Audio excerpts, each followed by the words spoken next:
Hi everybody, I hope you are doing well. Today we will talk about how to fix or how to solve the problem of American Airlines. We go to settings, then we click on apps, default apps, app settings. In this list we click on American Airlines and you will enter. Here in this page of app info you will click on first stop and you will click OK. Then we'll enter to the window of storage. Here we click on clear cache.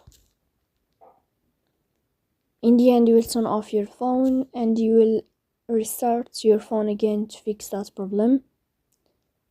So that's all. Don't forget to support us by like and subscribe. See you next time in another video and thank you for your watching and your attention.